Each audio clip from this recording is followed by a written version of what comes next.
é o dia a dia de um oncologista clínico fora dos grandes centros? Quais são as diferenças, as dificuldades, as surpresas? Eu sou Lucilena, estou aqui no 26º Congresso da SBOC com dois convidados muito especiais. A doutora Daniele Laperche, de Goiânia, e o doutor William Fuzita, de Manaus, que vão contar aqui um pouco a experiência deles para a gente. Então essa é a minha primeira e grande pergunta. Queria que vocês contassem um pouco da experiência. Vou inverter a ordem, vou começar com os cavalheiros, vou começar com o doutor Fuzita, porque o doutor Fuzita é de São Paulo, se formou, se especializou em Ribeirão Preto. Sim.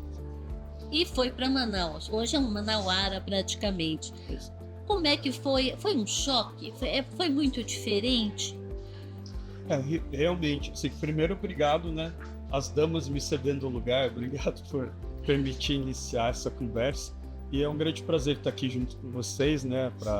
No Estúdio SBOC, para tentar desmistificar também um pouco essas outras regiões que a oncologia tem se desenvolvido. Né? Então, minha formação, eu sou de São Paulo, capital. Minha formação toda foi no interior de São Paulo, né? E depois, voltando para a capital de São Paulo, passei um tempo e surgiu essa oportunidade de ir para Manaus, então no Amazonas.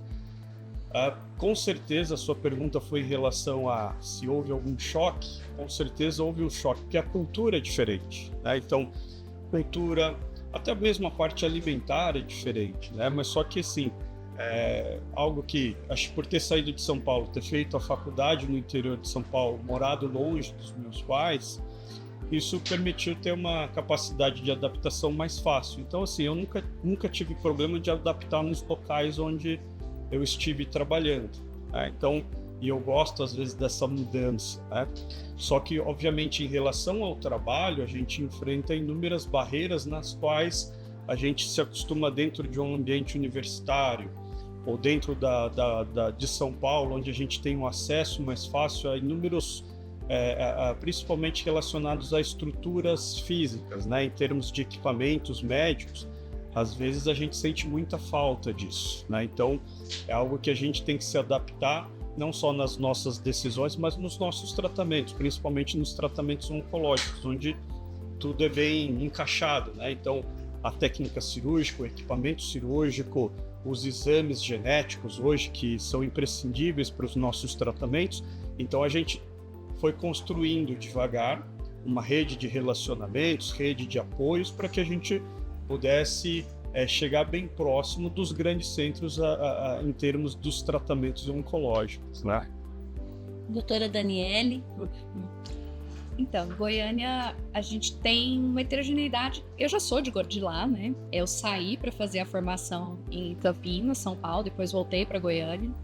E então eu já tinha uma noção mais ou menos da realidade, mas a gente tem uma população bem heterogênea. Eu tenho realmente aquele perfil do paciente de uma capital que está ali, mas essa não é a nossa maioria, né? A maioria que a gente tem é de atendimento de paciente interior. Porque a gente tem uma estrutura de um sistema de saúde lá que tem uma cobertura ampla no sistema do próprio estado, mas ele não tem uma rede dentro do estado que cubra todas essas questões, principalmente na oncologia, que é de alta complexidade. Então eles ficam sendo obrigados a se deslocar até a capital para tratamento. Então a gente enfrenta todas essas questões, esses desafios. Muita parte dos exames da parte oncogenômica, molecular, eles vão todos para São Paulo.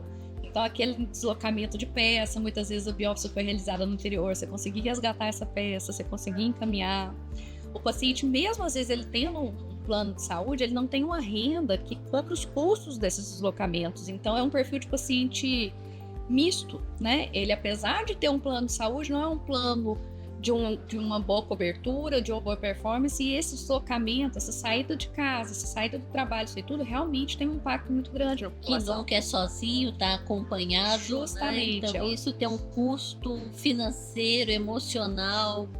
E a gente vive também aquela relação mista, apesar deles às vezes estarem com um plano de saúde, ele precisa de um suporte da prefeitura para esses deslocamentos também. Então, a gente vive uma realidade bem diferente e que a gente tem que incluir isso daí na forma de condução dos pacientes, né?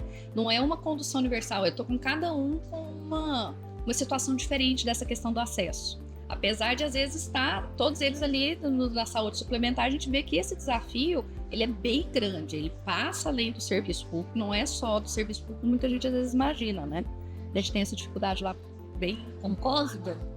Não, pode. E assim, são dificuldades similares, mas ao mesmo tempo muito diferentes. Então, assim, os pacientes lá do Amazonas também, nós temos o maior estado do Brasil e com a menor densidade demográfica do Brasil. Então, assim, é uma população que metade da população do estado do Amazonas, 2 milhões de habitantes, moram na cidade de Manaus.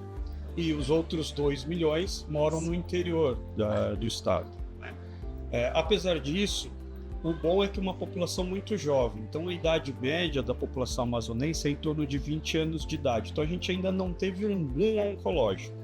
O fato é que, assim, nós estamos trabalhando para nos prepararmos para quando aumentar essa incidência do câncer na nossa região. O fato que a dificuldade, como a doutora Dani falou, é do acesso. E o fato é que lá no Amazonas nós não temos estradas, é tudo pelos rios. Pelos rios, na verdade. Então a natureza gera um impacto muito importante. Então, assim, lá no Amazonas temos 2 estações do ano apenas. Então, estação de chuva e estação de seca. Na chuva tudo fica mais fácil, porque o rio está cheio, então você consegue andar mais rápido, porque você faz uma linha reta. Na seca tudo demora mais, porque fica muitas curvas, né? Então, assim, há pacientes que se deslocam 14 dias para ir fazer o tratamento na capital, de barco. Para voltar, demora 17, porque é contra a correnteza, né? Então, isso principalmente na época da seca. Esses detalhes também tornam a assistência no Amazonas muito difícil. Obviamente, metade da população está dentro da cidade do Amazonas, da cidade de Manaus, que isso facilita muito. Então, todo mundo está ali na cidade, tem esse acesso. O que a gente tem batalhado é na equidade, dar o acesso a todo mundo com as mesmas condições, mas obviamente isso é uma luta que tem que envolver muitas pessoas, muitas forças ali, não só a instituição que trata o câncer, mas também toda uma situação política que envolve, né? E que a gente a cada ano tenta encontrar soluções de maneira digital, de maneira a telemedicina. Então, assim, a gente sempre está tentando buscar alguma forma para tentar dar mais acesso e acesso mais rápido a esses pacientes que moram principalmente no interior, né? Então, que a gente sempre associa a vulnerabilidade principalmente à população do interior, os ribeirinhos, né? Por causa dessa dificuldade de acesso. Hoje, o pessoal costuma falar, né? Hoje estou presidente da BF Ações Sociais, que a gente tem... Eu apoio essa entidade lá no Amazonas, na qual a gente consegue ter trabalhos voluntários ou até mesmo relacionados com a própria rede do governo, na qual a gente consegue fazer atendimento no interior. Então, o que a gente tem buscado é avaliações de pacientes nas quais a gente possa diagnosticar ou suspeitar de um diagnóstico oncológico, e dali pegar todo o contato do paciente e levar isso para a capital, porque o tratamento oncológico só é feito na capital, em Manaus. E aí tentar dentro da rede encaixar esse paciente.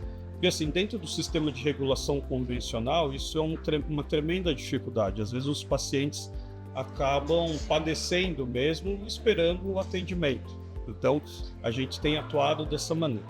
E, obviamente, né, então, lá em Goiânia também não é diferente, a gente tenta sempre levar, através da pesquisa, né, pesquisa clínica, tentar gerar acesso mais digno. Então, a pesquisa clínica que a gente tem desenvolvido no Amazonas não é só relacionado a protocolos, conhecimento científico, mas principalmente a gente tem um viés. O nosso viés é levar a pesquisa clínica para gerar benefício social, né? Então, esse acho que é um escopo que acaba a gente não encontrando tanto nos grandes centros, né? Sempre a pesquisa acaba sendo uma via de acesso para a população. E eu adorei, na verdade, essa oportunidade de discutir esse tema aqui nesse estúdio SBOC, porque a gente ouve falar toda hora da necessidade de oncologistas pelo país, e eles estão muito concentrados aqui no Sudeste e no Sul, né? E o ideal seria que os oncologistas se espalhassem por esse país. Então, a gente já passou um pouco por várias delas, mas eu queria que vocês, assim, quase que elencassem em tópicos as principais barreiras e o lado positivo que deve ter também, desafiador, porém positivo, que deve ter de trabalhar fora de um grande centro. Eu fico imaginando, por exemplo, doutora, se o diagnóstico é né, a estrutura diagnóstica ou até mesmo de rastreamento num estado como Goiás, se é diferente, se os casos é ignorância pura, tá? Vai ver que é tudo igual. Se eles chegam mais avançados, até por uma questão cultural, né?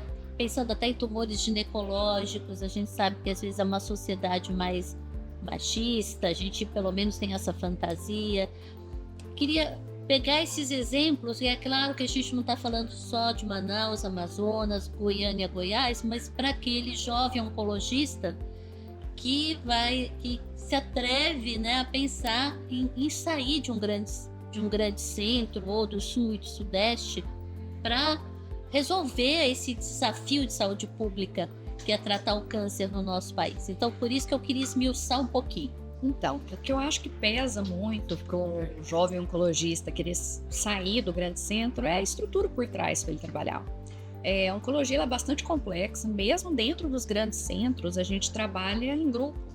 Os tumor boards, todas as especialidades que a gente precisa junto, da cirurgia oncológica, da radioterapia, então, às vezes uma estrutura de banco de sangue próximo, então demanda uma estrutura muito complexa que você tem muito pouca fora dos grandes centros. E isso realmente vira um entrave muito grande para determinadas especialidades topar essa interiorização. Porque justamente o médico se vê numa situação de estar sozinho, mais solitário, com recursos limitados dentro da especialidade dele. Então, isso gera tanto uma frustração, porque ele não vai conseguir, talvez, ofertar um tratamento adequado para aquele paciente, por conta dessa questão estrutural. E aí a gente tem estudado, já existem algumas estratégias nesse sentido da própria telemedicina, de tentar, a telemedicina não só, já entraria na parte de telesaúde, não só para o paciente, mas também para esse médico ter contato com grandes centros, para viabilizar o estado dele no local sozinho. Ele ter esse suporte de uma forma remota, que é uma das coisas que cabe uma discussão muito grande e que pode ser uma alternativa para viabilizar isso, mas realmente tem um impacto muito grande de algumas especialidades que determinam que precisam de toda essa estrutura conseguir atuar em locais com pouca infraestrutura, né? Porque isso realmente limita o cuidado, né? Quando o paciente sempre... É um desafio que a gente enfrenta muito quando você atende muitos pacientes que moram longe do grande centro. Ele não vai conseguir ficar numa capital muito tempo. Os deslocamentos, eu tenho paciente que desloca 400 quilômetros para fazer uma consulta. Em um momento de complicação, ele tem uma dificuldade tremenda no suporte básico. Complicação, sim, assim, básica, né? Infecciosa, ou então medular, que o paciente precisa de uma transfusão mais rápida, alguma coisa assim. Ele não consegue essa assistência. E isso realmente é muito desafiador, é uma coisa que a gente tem que trabalhar. Porque mesmo que o paciente consiga se deslocar uma vez, ele não vai conseguir ficar o tempo inteiro. E o tratamento é muito prolongado. Também, muitas vezes. Justamente, tem o custo envolvido, as pessoas em volta que deixam de trabalhar. Então, os custos desse deslocamento, eles são elevadíssimos, eles são absurdos. Eu já vi dados mostrando que cada deslocamento de consulta desse... Não é dado brasileiro, tá? Porque esse problema não é exclusivo nosso. Por exemplo, nos Estados Unidos, um país muito grande, tudo isso também acontece. Eles estimaram chegar a $150 o custo por consulta. Quando você envolve todos os custos envolvidos num deslocamento desse para atendimento. Entre quem perdeu o dia de trabalho, o combustível, quem ficou cuidando das crianças enquanto ele sai, comer fora de casa. Tem o acompanhante e a estrutura que fica também. Aqui vai, aqui fica. Então, é um custo, sim, absurdo. E a gente tem que realmente começar a pôr esses números no papel, porque existe um prejuízo muito grande de assistência nesse sentido, né? Mas as barreiras, elas são bem grandes e a gente tem que olhar também por que esse médico não consegue ficar lá. E dando um contraponto a toda essa dificuldade que é extremamente real, que a doutora Dani expôs aqui, o fato é que às vezes quando a gente vai atuar nesses locais, pelo menos para mim, eu sinto é super gratificante para mim quando a nossa equipe consegue sanar melhorar essa rede, né? Então, assim, às vezes o profissional para ir trabalhar nesse local tem todas essas dificuldades que a doutora Dani expôs, mas também quando a gente consegue resolver é muito mais gratificante, né? Então, Sim. isso pra gente Muda a realidade de uma população. Então, isso é muito legal. Então, um exemplo que a gente dá no Amazonas é que antes o câncer de colo de útero era o dobro do que o câncer de mama. Um dado extremamente, assim, alarmante, porque o câncer de colo de útero é 100% prevenível. Então, o estado do Amazonas, e eu pude participar disso, foi o primeiro estado brasileiro a começar a vacinação dentro do calendário vacinal das crianças. Então, um ano antes do Brasil adotar a vacina em todo o território brasileiro. E isso já tem 12 anos. Né? E o resultado? E o resultado a gente está enxergando agora. Então, hoje, o câncer de colo de útero, a estimativa do INCA é igual ao câncer de mama, que antes era o dobro. Então, assim, a vacina está funcionando. Então, isso a gente fica super contente, porque realmente o esforço de inúmeros profissionais ali tá surtindo efeito. Então, assim, apesar de todas as dificuldades, mas todas essas pequenas vitórias também traz um alento pro coração, porque você fala, nossa, realmente eu estou fazendo uma diferença. Diferente, às vezes, do grande centro, que já tem toda uma estrutura, então você trata o seu paciente, então você tem aquelas batalhas diárias que você vence, mas às vezes essa vitória, o gostinho é mais saboroso quando a gente está num local com mais difícil acesso. Nós falamos em inovação, este é um congresso que tem todo um foco em inovação. Aqui vocês falaram em telesaúde, telemedicina, telesaúde, que é uma inovação, mas já está perdendo até esse gostinho de inovação, já é uma realidade. Vou aqui falar talvez bobagem, mas outro dia eu estava lendo sobre